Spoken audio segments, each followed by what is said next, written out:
En 2013, alors âgée de 26 ans, Nathalie tombe enceinte et prend la décision de mettre fin à sa grossesse. C'est une décision que j'avais prise à l'époque sans consulter mon compagnon d'alors. J'avais été absolument prise de panique par l'annonce de la grossesse et prise de panique aussi car nous étions dans une relation abusive. C'était une relation violente, verbalement, psychologiquement.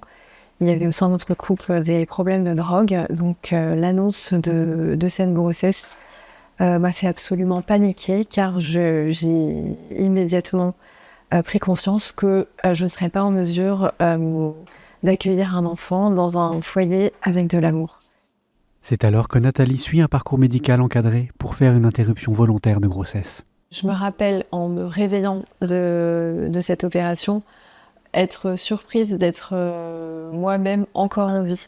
C'est-à-dire que je le vivais vraiment comme un épisode catastrophique. Je bloquais beaucoup d'émotions en me disant « il faut que ma vie reprenne comme si rien ne s'était passé. Il faut moi-même que je garde la face pour continuer ma vie et faire en sorte que je ne sois pas affectée par ce qui est en train de se passer. » Or, rien n'a pu être pareil après cet événement. J'avais complètement perdu pied. Donc j'ai tenté de guérir de ce gouffre émotionnel qui était en train de m'affecter en m'ouvrant à de nouvelles croyances, des croyances New Age. C'est une période voilà, où je me suis perdue et grandement mise en danger. C'était une période assez décadente où pour moi je touchais le fond. Vraiment une lente descente aux enfers. 10 ans plus tard, Nathalie découvre la Vigne de Rachel, qui propose des retraites pour guérir la souffrance liée à la perte d'un enfant avant la naissance, quelle qu'en soit la cause.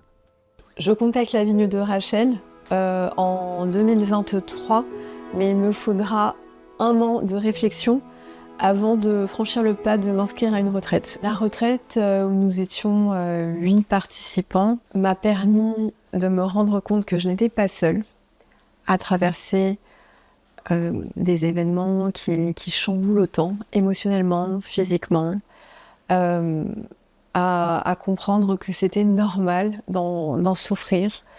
J'ai compris que j'essayais durant ces 10 ans de faire un deuil tant bien que mal et que je n'y arrivais pas et que j'étais perdue dans ce processus de deuil sans accompagnement adéquat pour comprendre ce qui s'était passé, pourquoi j'en étais arrivée là. La retraite m'a permis de mettre des mots, d'arriver à mieux m'exprimer sur ce que j'avais traversé.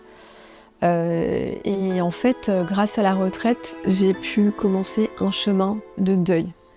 Pour moi, ça a été le début d'un chemin sain de deuil pour avancer et guérir.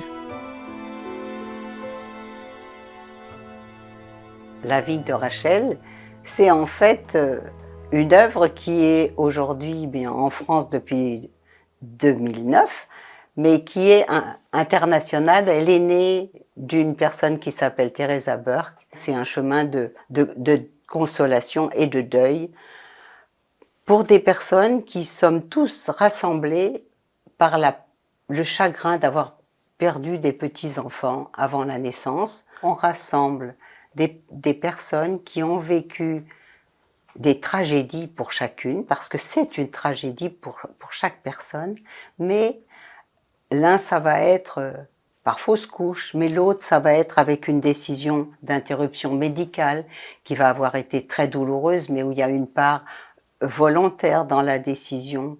Après, il y a les personnes qui ont vécu une interruption volontaire de grossesse. Elles étaient dans une situation, elles ne pouvaient pas faire autrement. Et donc, chacun a des vécus très différents. Il n'y a aucun jugement les uns avec les autres. On s'accueille simplement en partageant, en compatissant les uns aux autres. Et nous-mêmes, les membres de l'équipe, ça c'est essentiel à savoir, nous avons d'abord fait le chemin pour nous-mêmes. puisque ça se présente sous forme de retraite, mais une retraite très originale, qui en fait allie de l'accompagnement avec une rencontre qui est en thérapie de groupe, mais faire tout ce travail, je dirais, de soins intégral, mais à partir des écritures vivantes qui sont, on prend une page d'évangile dans laquelle on va méditer sur cette parole, on va partager une méditation, c'est nous qui allons la lire, les animateurs, et en fait, la personne est invitée à se situer dans cette page d'évangile comme un des personnages de cette page d'évangile. Et ça va l'aider à avancer dans son chemin, permet peu à peu d'ouvrir en nous, parce que les zones trop blessées de nous, elles forment comme des tombeaux en nous. Et ce qu'il faut, c'est, en fonction de ce que chacun librement accepte d'avancer dans son chemin, si on ouvre, à ce moment-là, on peut accueillir l'amour des autres, mais on peut aussi s'ouvrir à la grâce.